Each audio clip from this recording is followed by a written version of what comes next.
Hi everyone. Believe it or not, I'm about to go Christmas shopping. I have not done one tiny little bit of Christmas shopping yet, apart from the kids' school teachers.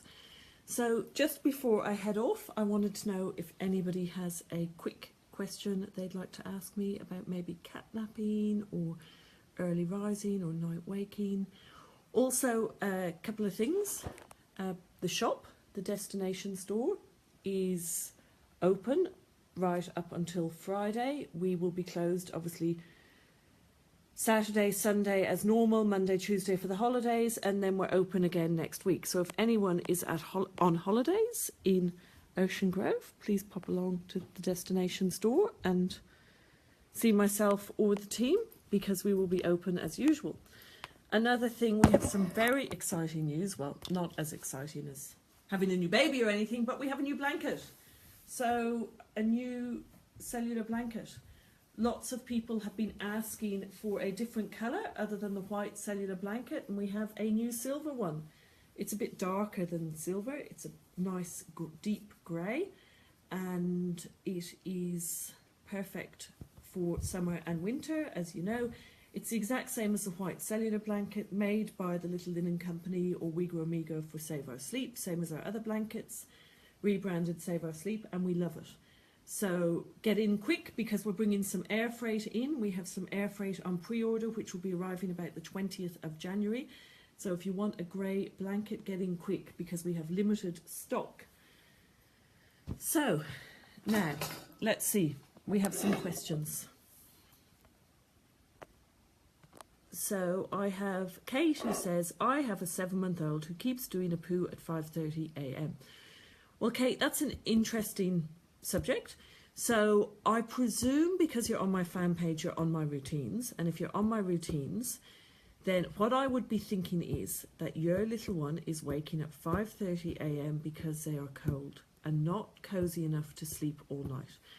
So what happens is a baby needs lots of blankets on them. Now, cotton or bamboo blankets, not polyester. Polyester is like putting plastic bags on your baby, right? So your baby needs lots of blankets on them. In order to achieve lots of blankets, you need a Bambi mattress protector, which looks like this. Oh, well, I can't show you because, hold on a second, I'll just run and get one. Hold on.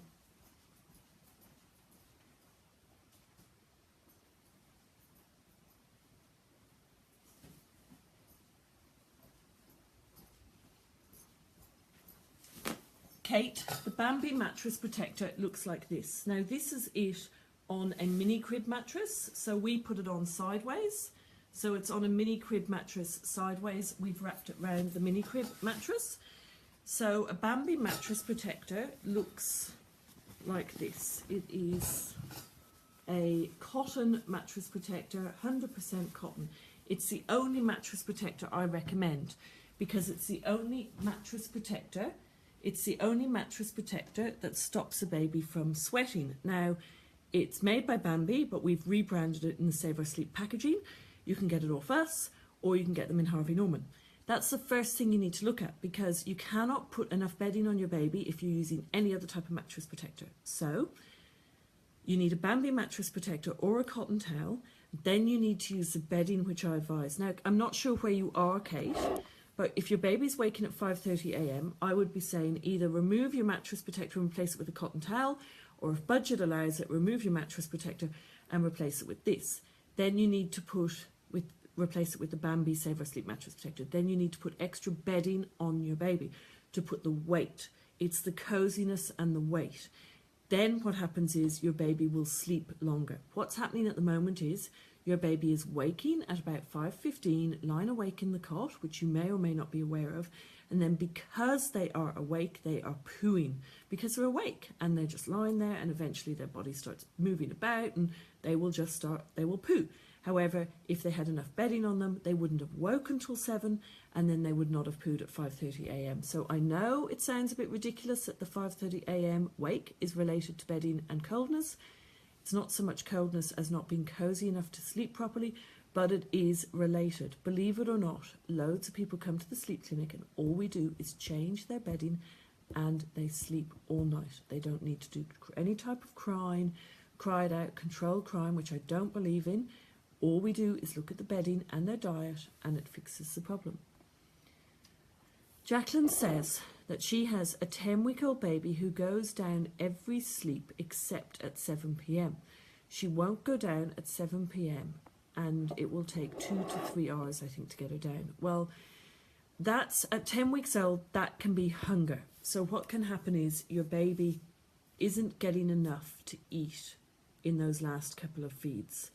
So what I would suggest you do is, I would suggest you follow my routine for your baby's age. So follow the 10-week routine. There is an article called 7 p.m. Settling, and we look at a couple of things. We look at, is your baby sleeping really well at that last nap? So 4:30 to 5:15. You can try cutting that back to waking your child at 5 o'clock so they go to bed at 7. But it also could be that they're not eating enough. If you're breastfeeding, your milk supply might be low by that time of the evening. So what I would suggest you do is get your baby in the habit of sleeping at 7 p.m. So you would get your baby up at 3 and breastfeed them. Let them have their little cat nap at 4:30 in the pram. Wake them early at 5 o'clock instead of 5:15. And then do the feed, the last breastfeed.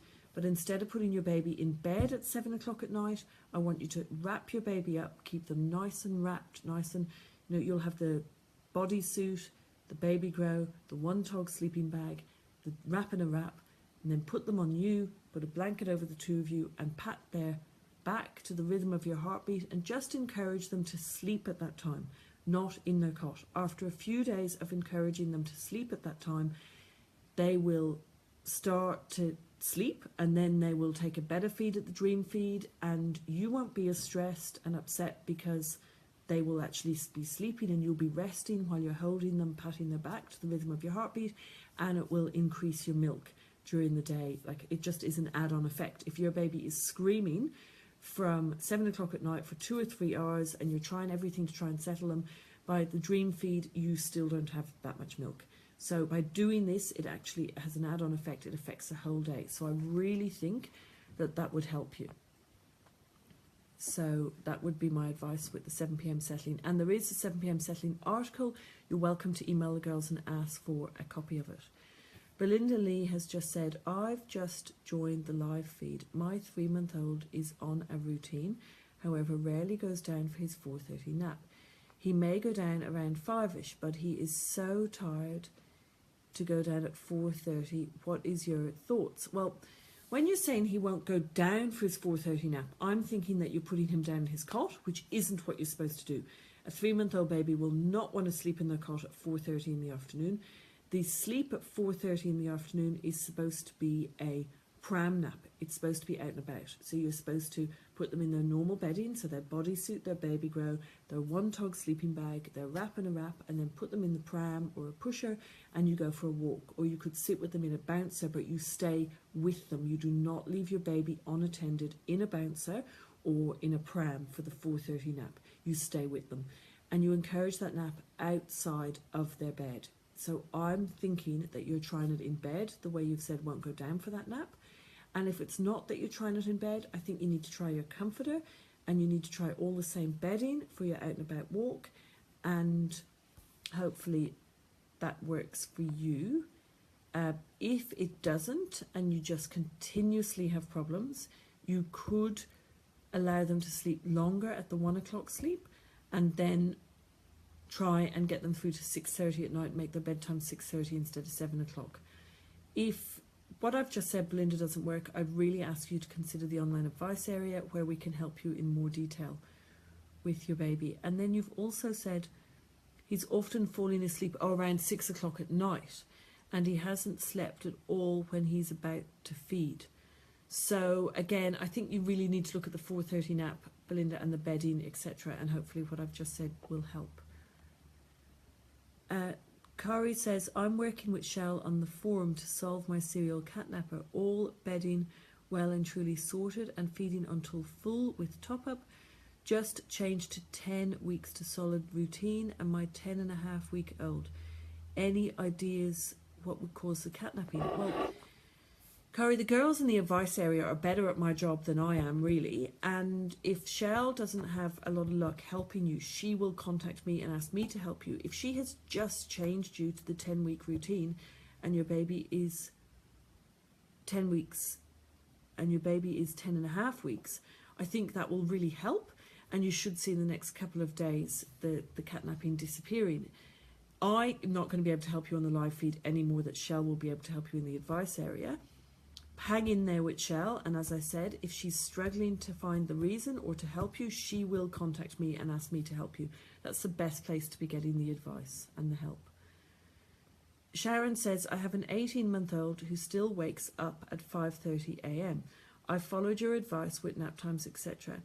He insane that he's dropped his second sleep already and his first sleep is at 11:30 a.m.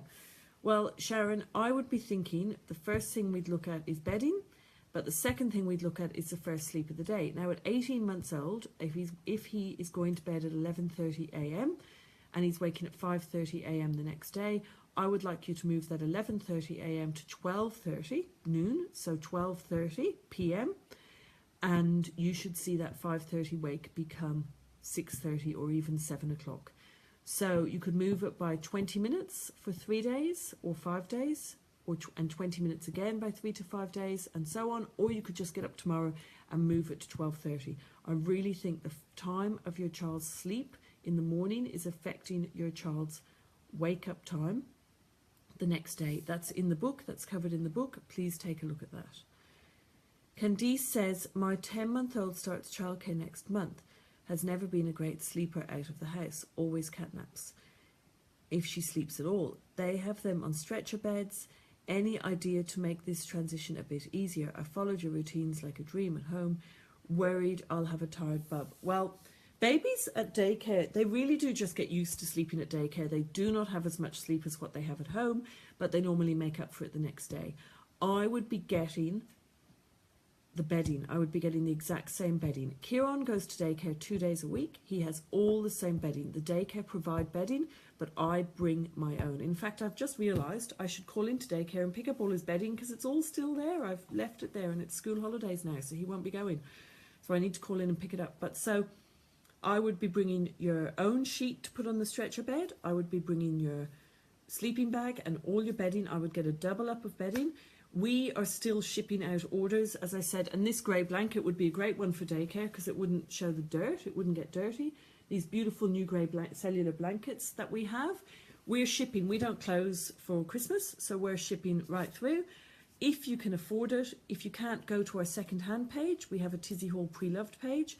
But if you can afford it, get some double up of blankets. You can use the ones you've got at home, send them to daycare, and then buy a nice new set for at home. If you're going to have a second baby at all, you'll need a double set anyhow. It really is worthwhile, Candice, to get all the same bedding and take it to daycare with your child. As I said, we're still shipping. We ship right through Christmas apart from the public holidays. It's not too late to get a double up of bedding and comforters. Make sure you've got the comforter and so on. But you will find that they won't sleep as well at daycare, but please try not to worry about it. They will make up for it at home. They'll sleep longer at night, and we can help it when we have to use daycare. So good luck with that. And if you do have any major dramas, Candice, please contact us through the online advice area and we'll try and help you with more one-on-one guidance. But as I said, Kieran is at daycare 2 days a week because he needs to socialise because his big brothers are at school and he's got nobody at home with him. And he sleeps there with all the same bedding. It is so worthwhile getting a double up of the bedding so it smells like home, it feels like home, and the comforter. Make sure that he's got the comforter. Talking of Christmas shipping, we've got more stock of these headphones in. These are great for babies, for fireworks displays, if you're going to like the Avalon Air Show, any air shows, or some people go on helicopters at this time of year. Some people go on small planes because they live in country WA and they can be noisy.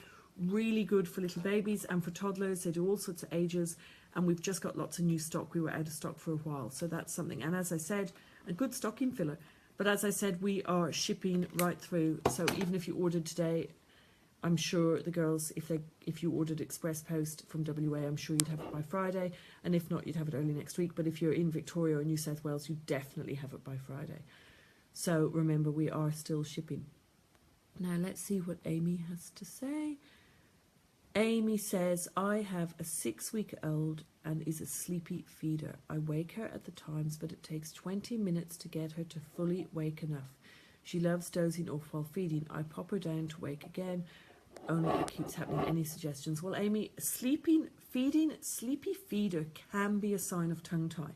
You really need to get your baby checked and make sure that they are getting a decent feed and that they're not getting too tired from sucking. Tongue tie can cause them not to suck properly and get too tired. So get your maternal health nurse to look at that. If she really is struggling to wake, try the next routine, which will give her more sleep time and a bigger gap between feeds. And if not, just keep doing what you're doing. Eventually she will wake up. It's normal for 6-week-olds to be very, very sleepy. Keep doing what you're doing. And if she is that sleepy, she must be getting enough food. If she's gaining weight, then maybe tongue tie isn't the problem, and you just have to keep doing what you're doing and hang in there, and she will eventually wake up. Kate says, thanks Tizzie, we're in Melbourne. I'll change my mattress protector and add another blanket. Okay, cool. That's Kate who was asking about the pooing. That's Kate. Please come back and let us know how you go with that. Please pop a post up and let us know if you change the mattress protector to a towel or the Bambi mattress protector. Let us know how you go. A lady, Nali, says, my 4-month-old son keeps waking at night. I need to put him back to bed. I normally have to give him, I'm sure she's going to say, she hasn't finished the comment, but I'm sure she's going to say food. So I'm not sure where you live, but bedding is really, really important. People underestimate how much bedding the baby needs. In Victoria at this time of year, they need a 4-month-old needs, now in Victoria, New South Wales, Queensland, slightly different. But we would have your little one in a bodysuit, which can look like this or like this. A bodysuit buttons under the bum. We would have your little one in a bodysuit. We would then, I'm just seeing if she's finished her post. Yes. And he also wakes at 5:30. I don't believe in 4-month regression. I think it's to do with coldness. So, as I said, 4-month-old would be in the bodysuit, and then a baby grow, something that looks like this. And then we would have them in a 1-tog sleeping bag. So, a 1-tog sleeping bag that looks like this would be over all of that. And then we would have them in a sheet, folded a couple of times and put over them. And then we would have at least 6 cotton or bamboo blankets. But most people are using up to 12 layers at this time of year. So people really, really are underestimating what bedding children need to sleep. In fact, what I'm going to ask is, anyone who is following my advice and following my bedding advice, can you please pop a post up to help the other people listening to this and reading this, what your baby sleeps in, how much bedding you're using, what your baby sleeps in. Please pop it up to help other people. Say what mattress protector you're using, or if you're using a cotton towel, and what bedding you're using, etc. Because that will really help other people. I'm going to have to run off because I haven't done any Christmas shopping and I have to be back in the office by 4 o'clock. And that's not much time to do Christmas shopping when it's a 40-minute drive to the shops. Once again, remember we've got this beautiful new grey blanket. We're bringing in a limited stock, so if you want one, get on now and pre-order one. If you want one, we're bringing limited stock in. We've got the headphones for sound protectors, not headphones, sound protectors for this time of year for fireworks, etc. We are still shipping. We're open all over Christmas. Please text or email if you'd like to see me in the shop, and I'll try and pop in and say hi if you're coming in. If you're a tourist and you're traveling specially, please send a message asking if I'll be in the store, or let us know when you're coming into the store, and I'll do my best to be in the store to meet up with you over Christmas. Nobody's allowed to bring in absolutely gorgeous babies because you'll make me want another one, and I can't have any more. I'm getting a bit too old. But I get too clucky when all these babies come into the shop. Anyway, we'd love to see you over Christmas. I'm going to tune out now because I'm going to go off and do my Christmas shopping. Please remember, bedding is really important. People worry that they don't want to change their kids' sleep problems because they think they're going to have to let their baby cry. All you need to do is look at the bedding and the diet. They're the two most important factors. Often looking at the bedding and the diet alone looking at the bedding and diet alone change how your children sleep. So please remember that. You don't need to do all sorts of horrible things like control crying, etc. You need to look at their bedding, their routine, their food, etc. And hopefully that solves your problems. And if that doesn't solve your problems, then join the advice area and we will help you work it out. Yes, you might have to teach your baby how to sleep, but we look at everything else first. And when we do teach your little ones how to sleep, we don't do control crying or cry it out. We do other forms of settling, and you will be shocked at how easy it actually is. Okay, happy Christmas to everybody, and I may talk to you between now and Christmas. Thanks, bye.